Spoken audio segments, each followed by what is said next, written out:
Si te puedo resumir la filosofía de la vida de Dostoevsky, te diría esta frase: que la condición esencial de la existencia humana es que el ser humano debe poder inclinarse hacia algo infinitamente más grande, si no, moriremos de desesperación.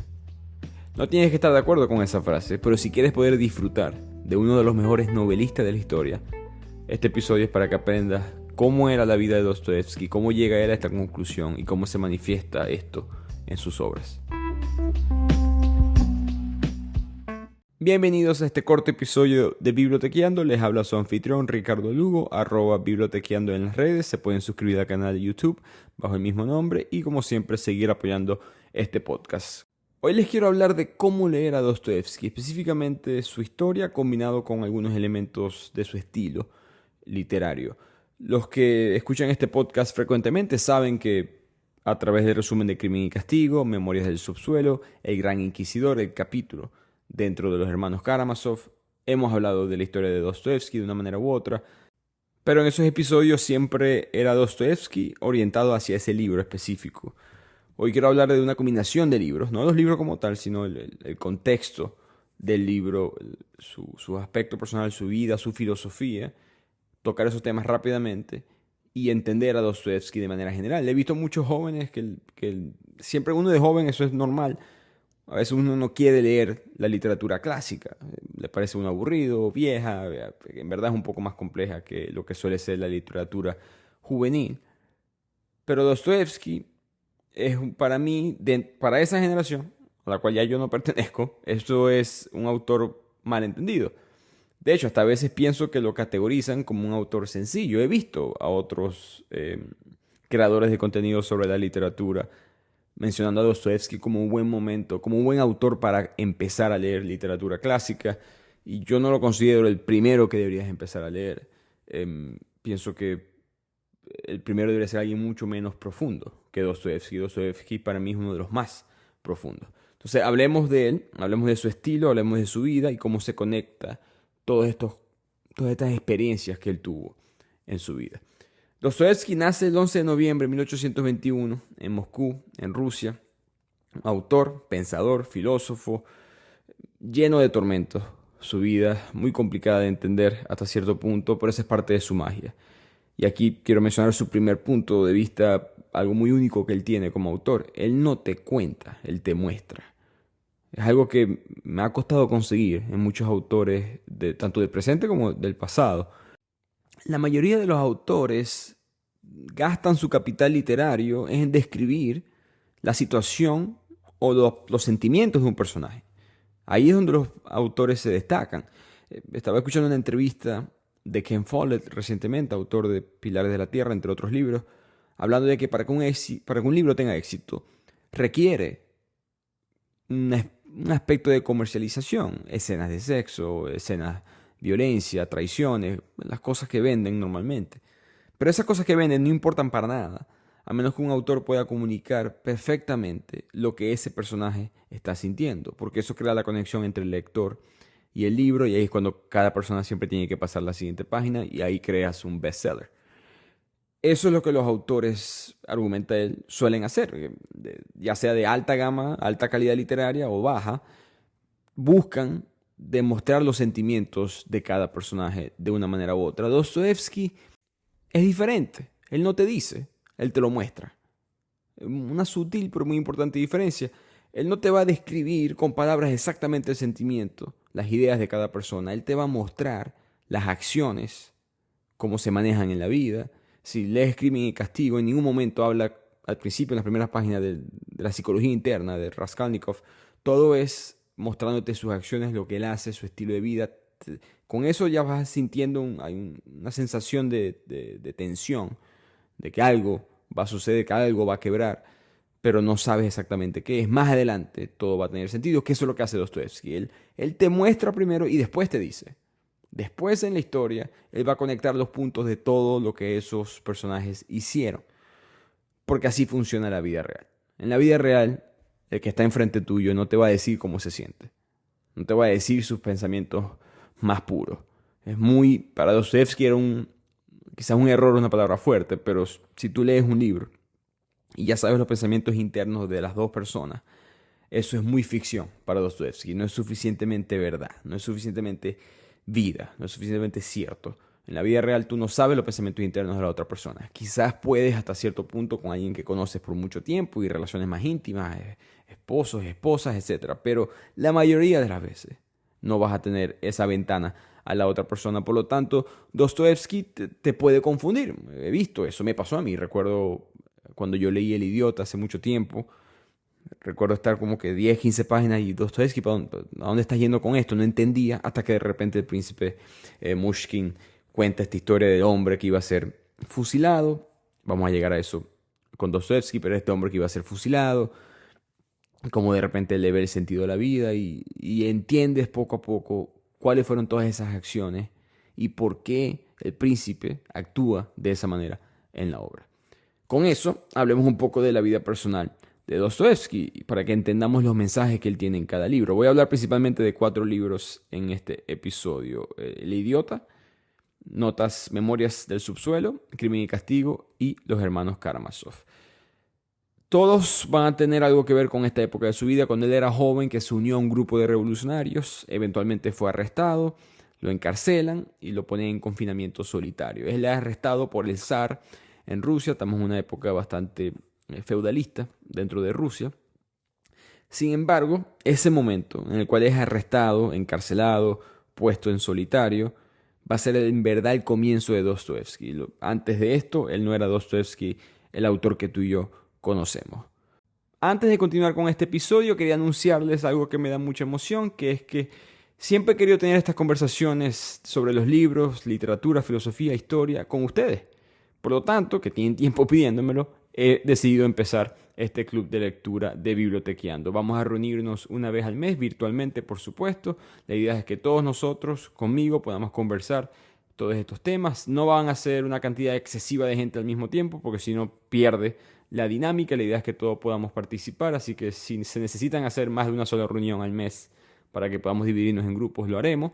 Pero esto va a ser un beneficio exclusivamente para los miembros de Patreon.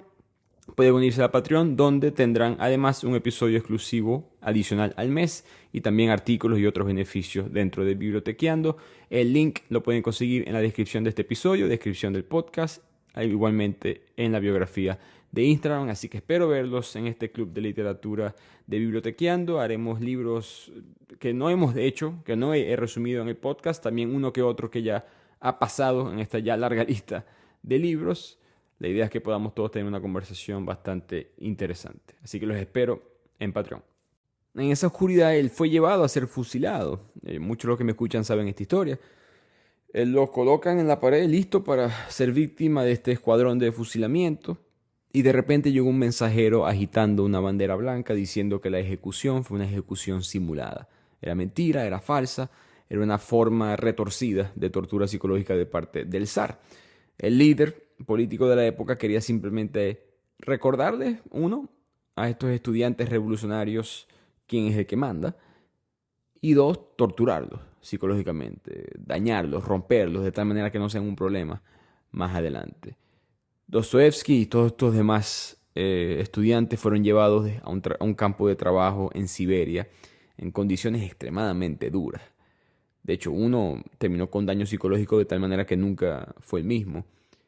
Pero aquí, Dostoevsky es que consigue esta luz como autor y como filósofo de la vida. Hay que recordar que además él sufría de epilepsia. Esos ataques epilépticos empeoraron después de este suceso.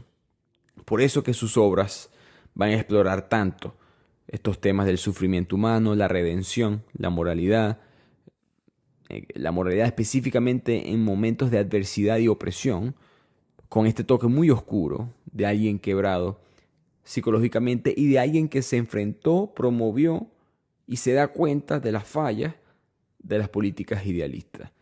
Con eso, hablemos un poco del idiota. En El Idiota, él quiere representar el alma buena de un ser humano en un mundo extremadamente cruel. Él describe los pensamientos de una persona justo antes de la ejecución, como les mencioné, y está reflejando sobre su propia experiencia. Entonces en el libro a este personaje le quedan 5 minutos antes de morir, y por si acaso no te estoy arruinando la historia, esto es uno de esos cuentos dentro del cuento. Este personaje le quedan 5 minutos antes de morir, pero fueron una eternidad. El tiempo parece eterno. Y el cuento, como Dostoevsky lo narra, se hace largo. El personaje calcula que puede gastarse 2 minutos de estos 5 despidiéndose de sus compañeros. Lo hace, le quedan 3 minutos. Luego pasa los siguientes 2 minutos pensando en su propia vida. Lo hace y ahora le queda solamente 1 minuto. Y ese minuto él dice, voy a aprovechar y simplemente darme un último vistazo alrededor, mirar al mundo. Y ese minuto fue un sentimiento de asco, de incertidumbre, fue terrible para el personaje. El peso de tener que preguntarse el mismo, ¿y si yo no tuviera que morir? ¿Y si yo pudiera vivir otra vez, cómo lo haría? Era tanto el sentimiento de eternidad que él dice, por favor, mátenme de una. En ese minuto, él aprende el sentido de la vida, de no desperdiciar cada minuto. Y uno tiene que imaginar que eso es lo que le sucedió psicológicamente a Dostoevsky cuando casi fue fusilado por el zar. Y en ese proceso él se da cuenta que las ideas que él tenía, estas revoluciones que él quería hacer, estaban incorrectas. El comunismo no ha llegado, por si acaso, que mucha gente piensa en Rusia, siglo XIX, siglo XX, y piensa en comunismo. Eran ideas socialistas en parte, pero también venían ideas de creciente ateísmo, nihilismo, utilitarismo, materialismo, y lo que más tarde, como mencioné, se convertiría en el comunismo, ideas socialistas. Pero principalmente eran ideas occidentales, racionales, con promesas de utopía, en la cual el hombre finalmente sería feliz. El hombre finalmente, con el progreso tecnológico, con un enfoque calculado y racional, implementando ideas racionales, íbamos al fin lograr un mundo mucho mejor, un mundo utópico. Y Dostoevsky dice que esto es un error, que estas ideas racionales iban a generar todo lo contrario, que iban a causar caos. Él predice básicamente las matanzas del siglo XX generado por los fascistas, los nazis y los comunistas. Para Dostoevsky, todas estas ideas racionales son materiales, no tienen un anhelo espiritual, no tienen contacto con nuestra alma, no tienen contacto con la esencia de nuestro ser, con una relación espiritual con tu yo superior. Y eso es un gran pecado desde el punto de vista de Dostoevsky. Él muestra mucho de los pensamientos del nihilismo, de Nietzsche, este concepto del Übermensch, ¿no? del Dios hombre, que eventualmente Dostoevsky de una manera u otra predice que ese Dios hombre va a llegar, y va a llegar de la manera de estos dictadores del siglo XX, que al Dios estar muerto, como dijo Nietzsche, alguien tiene que llenar el vacío y los más fuertes lo van a lograr. Y lo logran con estas ideas utópicas, materiales del mundo físico, ignorando la naturaleza humana, ignorando el espíritu del ser humano. De hecho, Raskolnikov en Crimen y Castigo, él escribe un ensayo hablando de cómo el hombre extraordinario es el que puede superar, transgredir esos estándares morales que la gente considera del bien común, y pueden hacerlo teniendo una conciencia limpia, porque saben que sin Dios yo puedo ser mi Dios. Mientras que los hombres comunes, los plebeyos, las masas, siguen ciegamente estas normas de, quizás en el caso del mundo moderno, de igualdad, convenciones sociales, de respetarnos los unos a los otros, mientras que hay unos dioses mortales llevándonos al precipicio con sus propias ideas. Les leo rápidamente un párrafo de Crimen y Castigo que muestra mucho este pensamiento de Dostoevsky. No me equivoco, te mostraré sus libros, ya leerás lo que dicen. El individuo se ha perdido a causa del ambiente. Y nada más, esa es su frase favorita. O sea que si la sociedad estuviera bien organizada, no se cometerían crímenes, pues nadie sentiría el deseo de protestar y todos los hombres llegarían a ser justos. No toman en cuenta a la naturaleza humana, la eliminen, no existe para ellos. No ven una humanidad que se desarrolla mediante una progresión histórica y viva para producir al fin una sociedad normal, sino que suponen un sistema social que surge de la cabeza de un matemático y que en un abrir y cerrar de ojos organiza la sociedad y la hace justa y perfecta antes de que se inicie ningún proceso histórico. La lógica no basta para permitir este salto por encima de la naturaleza. La lógica solo prevé 3 casos, cuando hay 1.000.000. Reducir todo esto a la única cuestión de la comodidad es la solución más fácil que puede darse al problema. Una solución de claridad seductora y que hace innecesaria toda reflexión. Y es aquí lo esencial. Todo el misterio de la vida expuesto en 2 hojas impresas. Dostoevsky se refería a estas ideas políticas de la época. Panfletos políticos, ideas racionales, así el mundo se va a solucionar, va a llegar una utopía. Él sabía que eso no era así y lo explica de esta manera en sus distintos libros. En la obra Raskolnikov quiere poner en práctica sus ideales y para demostrar que él es superior decide cometer un asesinato. Uno justo, uno racional, uno bueno desde el punto de vista utilitario, pero vamos a ver cómo eso lo quiebra eventualmente en el libro. Y aclaro 2 puntos rápidamente de Dostoevsky. Uno, como él solamente te dice lo que cada personaje siente pocas veces en la obra. Cuando lo hace de esta manera, en párrafos largos, con mucha filosofía, no solamente lo que siente, sino la filosofía de cada personaje sobre la vida. Y son textos bastante extensos, son párrafos, páginas, a veces un capítulo completo solamente explicando la complejidad de cada persona. Dostoevsky sentía que eso es lo que requiere, ¿no? Que en verdad para entender a cada personaje tienes que gastar ese tiempo, como en la vida para entender a una persona tienes que gastar mucho tiempo con ella. Por lo tanto, como lector, eso es algo que he visto que algunos lectores se frustran con Dostoevsky en ese aspecto porque es diferente. Nuevamente estoy explicando su contexto para que tú lo puedas disfrutar mejor. No tienes que estar de acuerdo, por si acaso, con las ideas de Dostoevsky, sus puntos de vista políticos o religiosos, pero si en verdad quieres disfrutar a quien para mí es el mejor novelista del siglo XIX, tienes que hacerlo, tienes que entender su vida, su manera de ver las cosas. This episode is brought to you by LifeLock. Between two-factor authentication, strong passwords, and a VPN, you try to be in control of how your info is protected. But many other places also have it, and they might not be as careful. That's why LifeLock monitors hundreds of millions of data points a second for threats. If your identity is stolen, they'll fix it, guaranteed, or your money back. Save up to 40% your first year. Visit lifelock.com/podcast for 40% off. Terms apply. Imagine this. The best pasta sauce you have ever tasted sits abandoned on a plate. Wasted sauce. That is a tragedy. If only you had used Barilla al Bronzo pasta. Its bronze-cut texture holds your sauce and scoops up every last drop. The Italians call that scarpetta. Capture sauce the Italian way. Barilla al Bronzo. Click or tap the banner to find out more.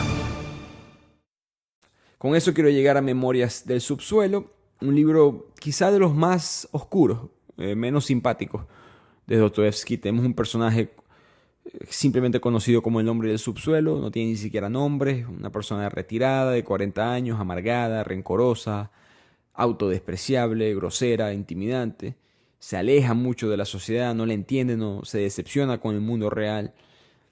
Y a través de eso, de esa oscuridad en la cual él cae en el subsuelo de la sociedad, entendemos por qué estos sistemas utópicos no van a funcionar, porque el ser humano nunca va a querer ser una tecla. Esa es la naturaleza humana que tanto se quejaba en Crimen y Castigo. El ser humano no le gusta ser una tecla del piano, del teclado. Queremos ser algo más, queremos ser independientes, sea lo que sea que eso signifique. Hay una frase muy famosa en Memorias del Subsuelo donde el personaje principal sabe que su hígado lo está matando, pero él no va a ir al doctor.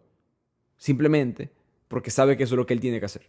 Simplemente para demostrar que yo no soy parte de la sociedad, que yo no soy una máquina, una pieza más dentro de toda esta maquinaria. Yo tengo mi propia independencia y voy a hacer lo que yo tengo que hacer. Y eso es una mentalidad que para bien o para mal forma parte de la naturaleza humana. Y no es una enfermedad, es simplemente una manera de ser, es una manera de expresar la individualidad del ser humano dentro de este sistema colectivo que tú y yo llamamos sociedad, y estas ideas que llegan a una utopía de manera racional no funcionan en un mundo irracional. Y con eso llegamos a los hermanos Karamazov, su obra de arte. Una obra de arte que para mí representa un aspecto muy importante de su psicología, de su identidad como persona, que era su religión. Él era un cristiano ortodoxo, pero específicamente su punto de vista sobre la religión. Hace poco hicimos un resumen del mito de Sísifo, de Albert Camus. Y Albert Camus habla de Iván Karamazov, uno de los personajes de esta obra, que es el inteligente, el intelectual, el ateo, que tiene una de las frases más famosas de la historia de la literatura, que es, bueno, si Dios no existe, entonces todo está permitido. Sí, que racionalmente tiene perfecto sentido. Si en verdad Dios no existe, no hay nada superior más que nosotros. No hay la justicia, los valores, la igualdad, la humanidad. Todos esos son conceptos, en su mayoría religiosos. ¿Qué importa? Todo está permitido. Iván Karamazov va a tener dificultades psicológicas para lidiar con esa realidad que él en su intelecto ha alcanzado, un hombre extremadamente inteligente, un personaje muy inteligente. Y es una lucha constante con Alyosha Karamazov, que es un hombre no particularmente inteligente, pero es bueno. Es una buena persona, es religiosa, pero es una buena persona, y ese es el mensaje de Dostoevsky. La inteligencia, que tan intelectual seas, ayuda para ciertas cosas, pero al final de cuentas, qué tan buena persona eres. Eso es lo que importa en esta vida.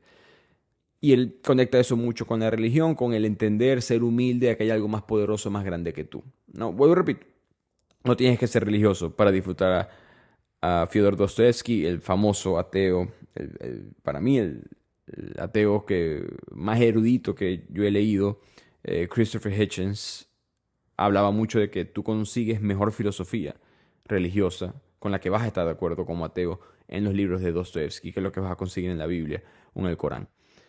Por lo tanto, a todos los credos y religiones y falta de las mismas, los invito a leer Los Hermanos Karamazov. El argumento básicamente a través del libro de Dostoevsky es que vamos a ver, en verdad el libro es un típico libro de un crimen. Hay un crimen, alguien muere, no voy a decir quién, pero alguien muere. Y los hermanos Karamazov están tratando de descifrar quién fue, junto a otros personajes de la historia. Y varios personajes van a saber que no fueron ellos, pero se dan cuenta poco a poco que ellos tuvieron algo de culpa. Que hay ciertas conversaciones que ellos no leyeron entre las líneas, lo que él o la asesina eventualmente hizo. De que hay conversaciones en las cuales ellos debieron haber sido más inteligentes, que hay cosas que ellos podían haber hecho en el pasado para evitar que esto pasara. Por lo tanto, hay un sentimiento de culpa. Y básicamente Dostoevsky agarra ese mensaje de nihilista, racional, de que si Dios no existe, y Dios no existe, todo está permitido. Dostoevsky dice, bueno, pero si cuando cosas, tragedias suceden en la vida y tú te sientes culpable, tú te sientes mal, ese sentimiento de culpa es muy interno. Si hay sentimiento de culpa, entonces no todo está permitido. Y si no todo está permitido, entonces Dios existe. Y Dostoevsky no le interesaba si Dios tenía una barba blanca, si era negro, si era chino, eso no le importaba a Dostoevsky, ni le interesaba si era una especie de ser en un lugar celestial donde el tiempo no transcurre, era irrelevante. Para Dostoevsky es el concepto de Dios, el concepto de algo más grande que tú, con ciertos valores humanistas que él estaba de acuerdo.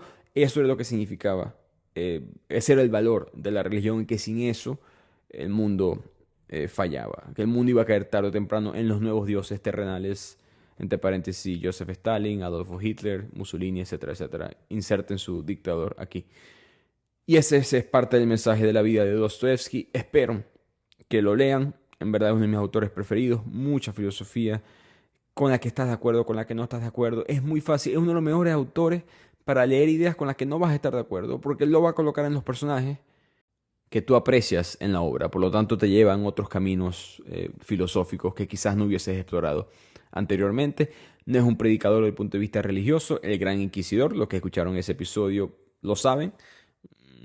Un capítulo dentro de los hermanos Karamazov extremadamente crítico de la religión, de un punto de vista u otro, eventualmente también con argumentos religiosos, pero esa es la complejidad, la dualidad de Dostoevsky y sus personajes. Así que espero que lo disfruten.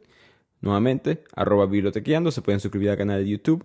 Nos vemos en el próximo episodio del podcast.